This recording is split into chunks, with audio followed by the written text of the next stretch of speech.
अस्सलाम वालेकुम। उम्मीद है आप सब खैरियत से होंगे। लास्ट लेक्चर में हमने केमिकल बॉन्डिंग की मुख्तलिफ इक़साम जैसे आयनिक और कोवलेंट बॉन्ड्स को तफसील से समझा। फिर हमने मॉलिक्यूल्स के दरमियान पाई जाने वाली इंटरमॉलिक्यूलर फोर्सेस का भी जिक्र किया। अब सवाल ये पैदा होता है कि इन सब बॉन्ड्स और फोर्सेस में क्या फ़र्क है और कौन सी कितनी मजबूत हैं। आज हम इन सब को एक साथ देखेंगे, इनका मुकाबला यानी कंपैरिजन करेंगे और समझेंगे कि इनकी रिलेटिव स्ट्रेंथ क्या है। चलिए शुरू करते हैं ये दिलचस्प मुकाबला। आज का हमारा टॉपिक है a comparison among ionic, covalent, metallic bonds and intermolecular forces. Chemical bonds like ionic, covalent and metallic bonds are usually termed as true chemical bonds. Chemical bond जैसे ionic, covalent और metallic bonds को आम तौर पर true chemical bonds कहा जाता है, खालस chemical bond। इसकी वजह ये है कि ये bonds किसी भी substance की chemical properties यानी कीमियाई खसूसियात को मुतासर करते हैं। This is because of certain reasons. इसकी कुछ खास वजूहात हैं। Firstly, chemical bond result in the formation of new species through transfer and sharing of electrons. सबसे पहले केमिकल बॉन्ड्स इलेक्ट्रॉन्स के ट्रांसफर यानी इंतकाली मुंतकली से बनते हैं या शेयरिंग यानी हिस्सादारी से बनते हैं। यानी आप ये कह सकते हैं कि बॉन्ड्स या तो इलेक्ट्रॉन्स के ट्रांसफर से बनते हैं जैसे आयनिक बॉन्ड, या इलेक्ट्रॉन्स की शेयरिंग से बनते हैं जैसे covalent bond. Whereas intermolecular forces act to bring molecules close and influence the physical properties, जबकि इंटरमॉलिक्यूलर फोर्सेस मॉलिक्यूल्स को एक दूसरे के करीब लाती हैं और इनकी फिजिकल प्रॉपर्टीज यानी तबई खसूसियात को मुतासर करती हैं, जैसे कि हमने लास्ट सेक्शन 3.3 में देखा था।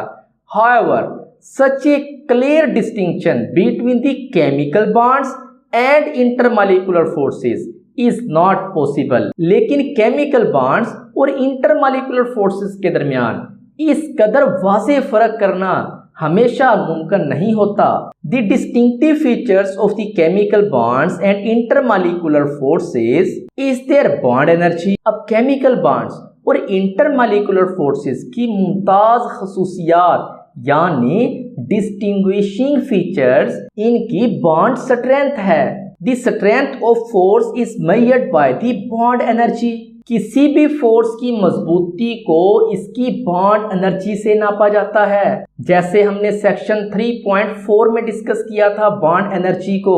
Table 3.3 provides a comparison among different chemical bonds and intermolecular forces।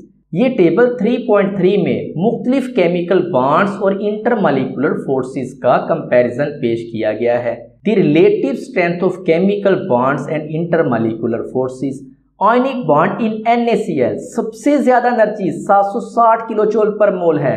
OH bond in water 464 kilo joule पर मोल एनर्जी होती है इसकी। हाइड्रोजन बॉन्डिंग 20 से 50 किलो जूल पर मोल तक एनर्जी होती है। परमानेंट डाइपोल फोर्सेस की बॉन्ड एनर्जी 5 से 20 के दरमियान होती है। वांडर वाल फोर्सेस की बॉन्ड एनर्जी 1 से 20 के दरमियान होती है। इस टेबल से वाज़ेह होता है कि केमिकल बॉन्ड्स यानी आयनिक और कोवलेंट बॉन्ड इंटरमॉलिक्यूलर फोर्सेस से ज्यादा बल्कि बहुत ज्यादा मजबूत होते हैं। The bond energy of ionic bond like sodium chloride 760 kilojoule per mole is highest, followed by covalent bond OH. The bond energy is 464 kilojoule per mole and average hydrogen bond energy 20 to 25 kilojoule per mole. Ionic bond जैसे sodium chloride या NaCl की bond energy सबसे ज्यादा होती है यानी 760 kilojoule पर मोल। इसके बाद covalent bond OH bond in water 464 kilojoule पर मोल आता है और एवरेज हाइड्रोजन बॉन्ड एनर्जी 20 से 25 किलोजूल पर मोल होती है। अच्छा, थोड़ा सा अगर आप गौर करें तो टेबल में हाइड्रोजन बॉन्ड की बॉन्ड एनर्जी 20 से 50 दी गई है, जबकि यहाँ 20 से 25 दी गई है। हम टेक्स्ट की वैल्यू को फॉलो करेंगे। It shows that the ionic bond is the strongest form of chemical bonds. ये इस बात को जाहिर करता है कि आयनिक बॉन्ड केमिकल बॉन्डिंग की सबसे मजबूत किस्म है। It also reveals that chemical bonds are generally much stronger than intermolecular forces। इससे ये भी पता चलता है कि केमिकल बॉन्ड्स आम तौर पर इंटरमॉलिक्यूलर फोर्सेस से काफ़ी ज़्यादा मजबूत होते हैं। The permanent dipole forces and London dispersion forces are even weaker as indicated by their low bond energy.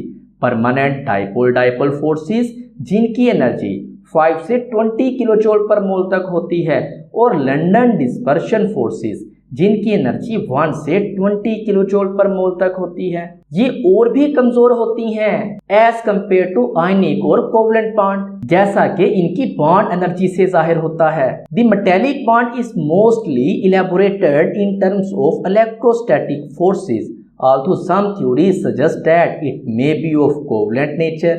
Metallic bond की वजाहत ज़्यादातर इलेक्ट्रोस्टैटिक फोर्सेस के हवाले से की जाती है, अगरचे कुछ थ्योरीज ये भी बताती हैं कि ये कोवलेंट नेचर का हो सकता है। In any case the metallic bond is weaker than both the ionic and covalent bond. हर हाल में मेटेलिक बॉन्ड आयनिक और कोवलेंट बॉन्ड दोनों से कमज़ोर होता है। The average bond energy of the metallic bond is 100 से 150 किलो जूल पर मोल होती है। A satisfactory argument for the low strength of metallic bond is extensive delocalization of electrons within the metallic crystal। metallic bond की average bond energy 100 से 150 kilo joule पर मोल होती है।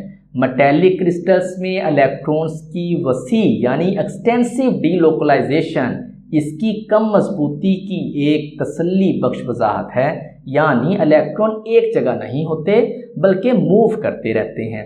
तो दोस्तों, आज हमने केमिकल बॉन्डिंग की मुख्तलिफ अक़साम और इंटरमॉलिक्यूलर फोर्सेस के दरमियान एक तफसीली मुकाबला किया। हमने देखा कि आयनिक बॉन्ड सबसे मजबूत होते हैं, उसके बाद कोवलेंट बॉन्ड और फिर मेटेलिक बॉन्ड आते हैं, और इन सब केमिकल बॉन्ड से कमज़ोर होते हैं इंटरमॉलिक्यूलर फोर्सेस, जिनमें हाइड्रोजन बॉन्डिंग सबसे मजबूत है, और फिर परमानेंट डाइपोल फोर्सेस और सबसे कमज़ोर लंदन डिस्पर्शन फोर्सेस।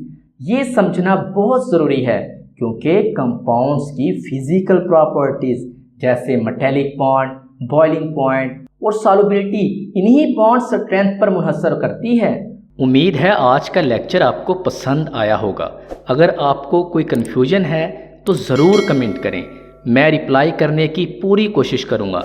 लेक्चर अच्छा लगा हो तो वीडियो को लाइक करें, शेयर करें और चैनल को सब्सक्राइब करना ना भूलें। शुक्रिया।